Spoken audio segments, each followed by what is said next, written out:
اللہ تعالیٰ خالق ہے، اللہ مالک ہے، اللہ رازق ہے، اللہ حاجت روا ہے، اللہ مشکل کشا ہے.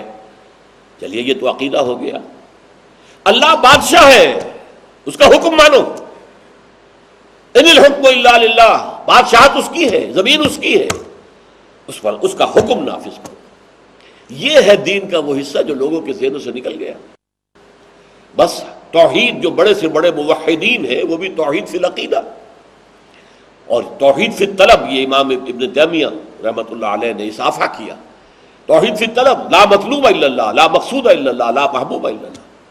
لیکن اس کی توحید کا یہ پہلو، بادشاہ وہ ہے، اس کا حکم چلنا چاہیے.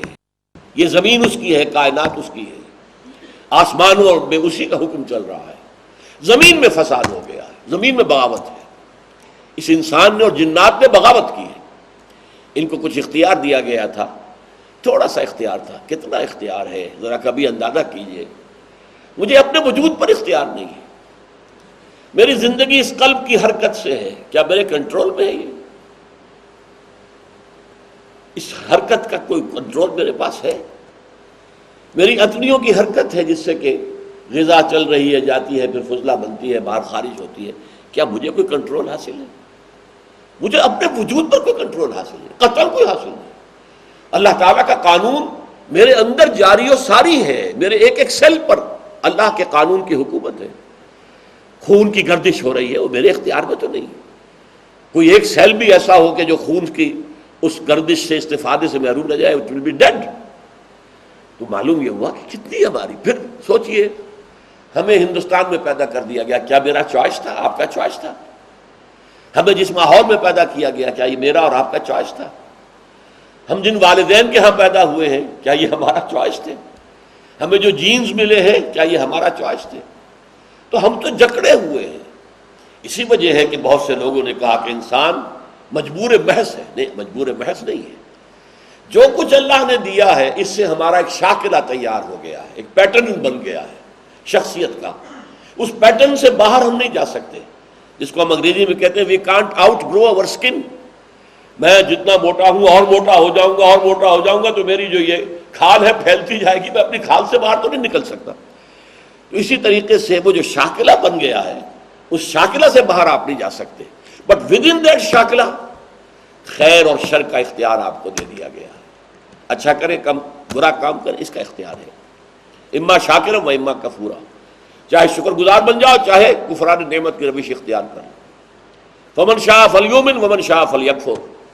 جو چاہے ایمان لے آئے، جو چاہے کم کفر کرے. یہ دوسری بات ہے کہ اللہ کفر کو ناپسند کرتا ہے، ایمان کو پسند کرتا ہے. اللہ بدی کو ناپسند کرتا ہے، نیکی کو پسند کرتا ہے. لیکن اختیار تمہیں دے دیا گیا ہے. لیکن سب سے بڑی بات کیا ہے کہ جو تمہارا اختیار والا حصہ ہے اس میں تم نے یہ ہلدی کی گاٹھ جو تمہیں دی گئی تھی، تم پنساری بن کر بیٹھ گئے ہو. We are sovereign. Sovereignty belongs to him alone. سروری زیبا فقط اس ذات بے ہمتا کو ہے. حکمراں ہے ایک وہی، باقی بتانے آسری. یہ پاپولر ساورنٹی کا کنسپٹ اس وقت بدترین شرک جو ہے وہ یہ ہے. بڑے سے بڑے موحدین بھی اس کو نہیں جانتے. اس زیادہ بات کریں گے تو وہی جو ہمارے اسلاف نے باتیں کی ہیں. قبر پرستی شرک ہے. کسی کو پکارنا، دعا کرنا سوائے اللہ کے، کسی بھی نبی کا نام لے کر دعا کرنا، کسی ولی اللہ کا دعا کرنا، یہ شرک ہے. یہ تو مان لیں گے. لیکن یہ کہ اس وقت ہیومن سوورنٹی سب سے بڑا شرک. میٹیریلزم، میٹر اور قوانین قدرت کو اتنا اٹل سمجھنا کہ اللہ بھی اس کو نہیں توڑ سکتا. وہ تو اب بن گیا، اس کے ہاتھ بن گئے. وہ کک مار کر اب بیٹھا ہوا اپنی جگہ پر. اب وہ اس فٹ بال کے اوپر اس کا کوئی کنٹرول نہیں ہے. وہ تو اگر کوئی وہ فرکشن نہ ہو ہوا میں یا زمین میں تو وہ چلتی جائے گی. Every thing continues in its state of rest or of uniform motion along a straight line unless acted upon by an external force. This is the first law of motion of Newton. وہ چلتا جائے. نہیں، اللہ تعالیٰ نے اس کائنات کو بنایا، وہی حاکم ہے. ہر آن ہر لحظہ اس کا حکم جاری و ساری ہے. اس کے اذن کے بغیر کچھ نہیں ہوتا. وہ جب چاہے اپنے قوانین طبیعت کو توڑ کر اور اپنی خصوصی مشیت اور خصوصی قدرت کا اظہار کر سکتا ہے. تو یہ اصل لہو ملک السماوات والارض، میں اس سے پہلے بھی عرض کر چکا ہوں، العزیز اور الحکیم، یہ دو اسماء ان صورتوں میں نہایت کثرت کے ساتھ وارد ہوئے. اور اللہ کا الملک ہونا، بادشاہ، کس شان کے ساتھ آیا ہے؟ سورہ جمعہ کے شروع میں یسبح للہ ما فی السماوات و ما فی الارض الملک القدوس العزیز الحکیم. الملک پہلے ہے.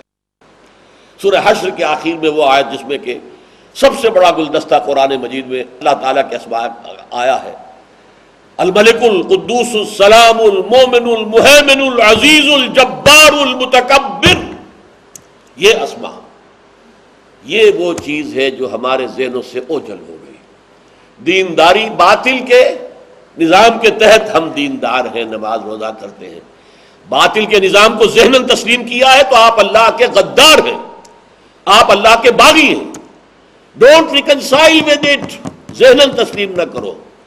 لیو انڈر اٹ انڈر پروٹیسٹ، مجبوراً رہ رہے ہیں، پسند نہیں کرتے، ہمیں یہ نظام پسند نہیں ہے. اور تن من دھن اس نظام کو ختم کر کے اللہ کی بادشاہی کے نظام کو قائم کرنا، اس کو اپنی زندگی کا مقصد سمجھو. اس موضوع پر پھر سورہ حدید کے آخر میں بھی بات آئے گی، اور پھر یہ کہ سب سے زیادہ وضاحت کے ساتھ انہی صورتوں میں سے سورہ صف ہے کہ جس میں کھل کر بات آئی کہ انبیاء اور رسل میں حضور صلی اللہ علیہ وسلم کی امتیازی شان ہی یہ ہے کہ آپ کو بھیجا گیا ہے کہ نظام حق کو قائم کرے اور نافذ کرے. صرف واعظ نہیں، صرف ناصح نہیں، صرف مبلغ نہیں، صرف معلم نہیں، صرف مربی نہیں، صرف مزکی نہیں، یہ سب کچھ بھی، لیکن ان سب سے اوپر لِيُظْهِرَهُ عَلَى الدِّينِ كُلِّهِ هُوَ الَّذِي أَرْسَلَ رَسُولَهُ بِالْهُدَى وَدِينِ الْحَقِّ لِيُظْهِرَهُ عَلَى الدِّينِ كُلِّهِ لَهُ مُلْكُ السَّمَاوَاتِ وَالْأَرْضِ. آسمانوں اور زمین کی بادشاہی اسی کی ہے. اسی میں ہمیشہ کوٹ کیا کرتا ہوں بائبل کی بات بھی، جیسے میں نے 6 دنوں کی بات تورات کے حوالے سے بتائی. ان کی جو عیسائیوں کی جو سورہ فاتحہ ہے، لارڈس پریئر اسے وہ کہتے ہیں، بڑے پیارے الفاظ آئے ہیں اس میں. Thy kingdom come, thy will be done on earth as it is in heavens.